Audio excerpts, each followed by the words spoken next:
மயிலாடுதுறை அருகே குறுஞ்செய்தி மூலம் நடைபெற்ற மோசடி குறித்து சைபர் கிரைமில் உடனடியாக அளிக்கப்பட்ட புகாரால் ரூபாய் 1 லட்சம் பணம் மீட்கப்பட்டது. மயிலாடுதுறை மாவட்டம் குத்தாலம் அருகே அஞ்சாறு வார்த்தலை பகுதியைச் சேர்ந்தவர் மணிமாறன். இவரது கைபேசி எண்ணிற்கு உங்களது கிரெடிட் கார்டுக்கு வந்துள்ள ரிவார்ட் பாயிண்டை பணமாக மாற்ற கீழ்கண்ட லிங்கை தொடவும் என்று குறுஞ்செய்தி ஒன்று வந்துள்ளது. அந்த லிங்கை தொட்டவுடன் யூசர் ஐடி மற்றும் பாஸ்வேர்டு ஆகியவை கேட்கப்பட்டதாகவும், தனது ரிவார்ட் பாயிண்டை பணமாக பெறும் ஆர்வத்தில் தன்னுடைய கிரெடிட் கார்டு சம்பந்தமான அனைத்து விவரங்களையும் கேட்டபடி பதிவிட்டுள்ளார்.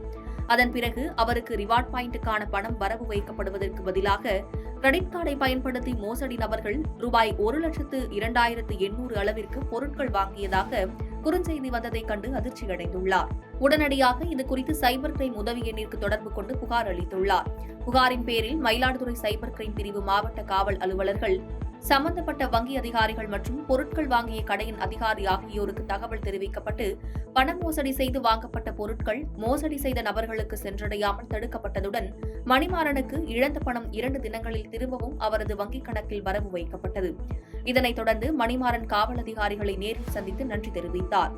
எக்காரணத்தை கொண்டும் தெரியாத லிங்கை டவுன்லோட் செய்வதை தவிர்க்க வேண்டும் எனவும், இதுபோன்று சைபர் கிரைம் குற்றங்கள் நடந்தால் தாமதிக்காமல் உடனடியாக 1930 என்ற எண்ணை தொடர்பு கொண்டு புகார் அளிக்க வேண்டும் எனவும் சைபர் கிரைம் காவல்துறையினர் தெரிவித்துள்ளனர்.